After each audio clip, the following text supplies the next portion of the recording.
করেছেন? আপনার স্ট্যাটাসে কি দেখাচ্ছে? জানাতে ভুলবেন না। তো লক্ষ্মী ভাণ্ডার টাকা কি ঢুকবে 1 তারিখ থেকে? দেখুন কি বলছে। লক্ষ্মী ভাণ্ডার পেতেন আপনি, কিন্তু অন্নপূর্ণার 3000 টাকা এখনও ব্যাংকের অ্যাকাউন্টে ঢোকেনি। জানেন কেন? কি করবেন তাহলে আপনারা? রইল নিয়ম, লক্ষ্মী ভাণ্ডার টাকা তো কবে ব্যাংকের অ্যাকাউন্টে ঢুকবে যারা এখনও পর্যন্ত অন্নপূর্ণা ভাণ্ডারের টাকা পায়নি। কি বলছে? আজ 21শে জুলাই বাংলার মহিলাদের ব্যাংকে ঢুকছে অন্নপূর্ণার দ্বিতীয় কিস্তির 3000 টাকা, কিন্তু আবেদন করা সত্ত্বেও এখনও টাকা না ঢুকলে কি করবেন আপনি? তো অন্নপূর্ণা ভাণ্ডারে টাকা দিচ্ছে, সেটা গতকালও আমি আপনাদেরকে দেখেছি, আশা করে দেখেছেন। আজও কিন্তু টাকা দিয়েছে। তো কারা কারা পেয়েছেন অবশ্যই জানাতে ভুলবেন না। এবার কি বলছে? শুরু হয়ে গেল অন্নপূর্ণা যোজনার কিস্তির টাকা বন্টন প্রক্রিয়া। আজ থেকে যোগ্য প্রাপকদের কাছে পৌঁছতে শুরু করবে পশ্চিমবঙ্গ সরকারের মহিলাদের জন্য আনা জনদরদি প্রকল্পের 3000 টাকা। অলরেডি প্রচুর মানুষ পেয়েছে, 1,30,00,000-এর মতো। এবার শুভেন্দু জানান 1,30,00,000-এর বেশি অ্যাকাউন্টে টাকা পাঠিয়েছে, যারাই বাছাই করে সব পোর্টালে আপলোড করতে হচ্ছে। এবার উপযুক্ত প্রাপকরাই টাকা পাবেন, এটা বিশ্বাস। এটা কোনো ব্যক্তি বা দলের টাকা নয়, এটা সরকারের টাকা, আপনার টাকা আপনারা পাবেন। তো এক্ষেত্রে যোগ্যদের একমাত্র টাকা দেওয়া হবে। লক্ষ্মী ভাণ্ডারের ত্রুটিগুলি দূর করতে সমীক্ষা করা হচ্ছে।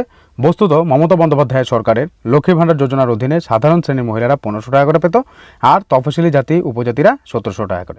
এর সুবিধাভোগীর সংখ্যা ছিল 2,20,00,000। বলা হয়েছিল অন্নপূর্ণা ভাণ্ডারের টাকা যতদিন পর্যন্ত না পাবেন ততদিন পর্যন্ত লক্ষ্মী ভাণ্ডারের টাকা পাবেন। তবে এখনও পর্যন্ত কোনো মহিলার ব্যাংকে টাকা জমা পড়েনি লক্ষ্মী ভাণ্ডারে। তবে কি আগস্ট মাসে ঢুকবে লক্ষ্মী ভাণ্ডার প্রকল্পের টাকা? আপনি অন্নপূর্ণা ভাণ্ডারের টাকা পাচ্ছেন না, আবার লক্ষ্মী ভাণ্ডারও পাচ্ছেন না। শুভেন্দু অধিকারী বলেছিল যে লক্ষ্মী ভাণ্ডার প্রকল্পের টাকা যতদিন পর্যন্ত না অন্নপূর্ণা ভাণ্ডারের টাকা পাবেন ততদিন পাবেন, কিন্তু এখনও পর্যন্ত টাকা ঢোকেনি। তার কারণ কি এবং কবে ঢুকবে? দেখুন, নতুন করে লক্ষ্মী ভাণ্ডারকে অন্নপূর্ণায় ট্রান্সফার করা হচ্ছে। বাংলার মহিলাদের জন্য শুভেন্দু অধিকারী সরকার সরাসরি এই অর্থের পরিমাণ দ্বিগুণ করে 3000 টাকা করেছে।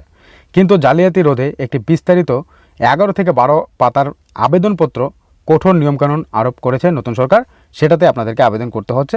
কোন কোন নাম বাদ যাচ্ছে এখন জেনে নেওয়া যাক। লক্ষ্মী ভাণ্ডার টাকা পেলেও কারা নতুন তালিকায় নেই বা থাকবেন না, কারা অন্নপূর্ণা ভাণ্ডার লক্ষ্মী ভাণ্ডার কোনোটাই পাবেন না। বস্তুত এক্ষেত্রে সরকারের তরফে ভোটার তালিকা থেকে বাদ যাওয়া নামগুলো সুবিধাভোগীদের তালিকা থেকে বাদ দেওয়া হচ্ছে, এছাড়া প্রত্যেককেই রাখা হচ্ছে। কি বলা হচ্ছে দেখুন, প্রথমে বলা হচ্ছে কারণটা বিশেষ নিবিড় সংশোধন, মানে এসআইআর এর অধীনে ভোটার তালিকা থেকে যাদের নাম স্থায়ীভাবে মুছে ফেলা হয়েছে তারা এই প্রকল্পের জন্য যোগ্য হবেন না। লক্ষ্মী ভাণ্ডার পেলেও এবার থেকে নাম মুছবে সুবিধাভোগীদের তালিকা থেকে, তারা লক্ষ্মী ভাণ্ডার টাকাও পাবে না, তারা অন্নপূর্ণা ভাণ্ডারের টাকাও পাবে না। ঠিক আছে, যাদের ভোটার তালিকা থেকে নাম বাদ চলে গেছে। আর যদি আপনার নাম বাদ না যায় তাহলে আপনি টাকা পাবেন, দেরি হলেও আপনি টাকা পাবেন।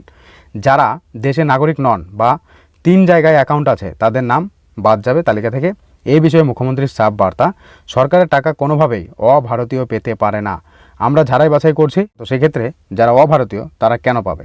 এবার বলা হচ্ছে পুরুষরাও এই প্রকল্পের টাকা পেতে পারে না। এই প্রকল্প শুধুমাত্র বাংলার মহিলাদের জন্য। মুখ্যমন্ত্রী জানিয়েছে সরকারি পরিসংখ্যান অনুসারে 2 কোটির মধ্যে 10 লক্ষ পুরুষ বেরিয়েছে, মানে লক্ষ্মী ভাণ্ডার প্রকল্পের টাকা পেত 2,20,30,00,000-এর মতো। তো এক্ষেত্রে সেখান থেকে 10 লক্ষ পুরুষই বেরিয়েছে যারা লক্ষ্মী ভাণ্ডার প্রকল্পের টাকা পেত। তো এই কারণে কিন্তু যারাই বাছাই করা হচ্ছে, নতুন করে আবেদন নেওয়া হচ্ছে। আর যদি এই সমস্ত কিছু তারা যদি না পেত তাহলে সরাসরি ট্রান্সফার করে টাকা দিয়ে দিত, আর তাহলে দেরিটাও হতো না। বুঝতে পারছেন? প্রথমে কিন্তু এটাই কথা ছিল, আর এই কারণেই কিন্তু এখন আবেদন করতে হচ্ছে, যারাই বাছাই হচ্ছে, লেট হচ্ছে টাকা পেতে। বুঝতে পারছেন? লক্ষ্মী ভাণ্ডার সুবিধাভোগীদের মহিলাদের কি আবার আবেদন করতে হবে? হ্যাঁ, মহিলা ও শিশু উন্নয়ন মন্ত্রকের নির্দেশ অনুসারে অন্নপূর্ণা যোজনা প্রকল্পের নতুন আরও কঠোর নিরাপত্তা এবং নাগরিকত্বের মানদণ্ডের অধীনে সমস্ত মহিলাদের নতুন করে ফর্ম ফিল আপ করে রেজিস্ট্রেশন করতে হবে। সেক্ষেত্রে লক্ষ্মী ভাণ্ডার জন্য দেওয়া পুরনো তথ্য পুঙ্খানুপুঙ্খভাবে পুনরায় যাচাই করা হচ্ছে। এখনও আপনি আবেদন করতে পারবেন। 1 জুন থেকে 90 দিন পর্যন্ত আবেদন করা যাচ্ছে। ফর্ম ফিল আপের জন্য জুলাই মাস, আগস্ট মাস সময় পাবেন। তাই চাইলে অতিরিক্ত সুবিধাভোগীরা এই প্রকল্পে অন্তর্ভুক্তের জন্য এখনও আবেদন চালিয়ে যেতে পারেন।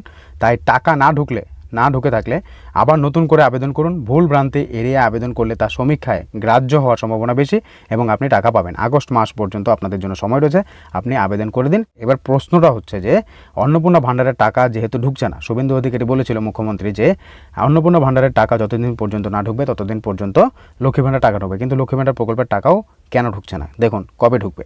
এবার প্রশ্ন হলো অন্নপূর্ণা ভাণ্ডারের টাকা না পেলে লক্ষ্মী ভাণ্ডার টাকা কি পাওয়া যাবে? মুখ্যমন্ত্রী শুভেন্দু অধিকারী আশ্বাস দিয়েছিলেন যতদিন পর্যন্ত না তারা অন্নপূর্ণা ভাণ্ডারের সুবিধা পাচ্ছেন ততদিন পর্যন্ত লক্ষ্মী ভাণ্ডার প্রকল্পের টাকা নিয়মিত প্রতি মাসে 1500 টাকা করে পেতে থাকবেন, কিন্তু কোনো উপভোক্তাই আর্থিক সুবিধা থেকে বঞ্চিত হবেন না। তবে এখনও পর্যন্ত এই টাকা ঢোকেনি। এর কারণ হিসাবে জানা যাচ্ছে যতদিন পর্যন্ত অন্নপূর্ণা ভাণ্ডারের আবেদন নেওয়া হচ্ছে ততদিন পর্যন্ত লক্ষ্মী ভাণ্ডার টাকা না দেওয়ার সম্ভাবনাই বেশি। বুঝতে পারছেন? ঠিক আছে, তবে জানা যাচ্ছে 1 আগস্ট এই নিয়ে বিজ্ঞপ্তি জারি করে জানানো হতে পারে বলেই খবর যে লক্ষ্মীর ভাণ্ডার প্রকল্পের টাকা 1 আগস্টের থেকে মানে আগস্ট মাসে আপনাদের ব্যাংকের অ্যাকাউন্টে ঢুকবে কি ঢুকবে না। তো এই নিয়ে কিন্তু ফাইনাল আপডেট আগস্ট মাসে আপনাদের জন্য আসতে চলেছে, আপনাদের জন্য লক্ষ্মীর ভাণ্ডার প্রকল্পের 1500 টাকা দেওয়া নিয়ে। তো সেই আপডেটটার জন্য আমরা অপেক্ষায় থাকবো, আপডেটটা পেতে আপনাদেরকে জানিয়ে দেবো। তো এই ছিল গুরুত্বপূর্ণ আপডেট, অনেকেই প্রশ্ন করছিলেন যে কারণে আজকের এই ভিডিও। তো এখান থেকে আপনার কি মতামত অবশ্যই কমেন্ট বক্সে কমেন্ট করে জানাবেন, ভিডিওটিকে প্রচুর পরিমাণে শেয়ার করবেন সবাই যেন জানতে পারে আপনি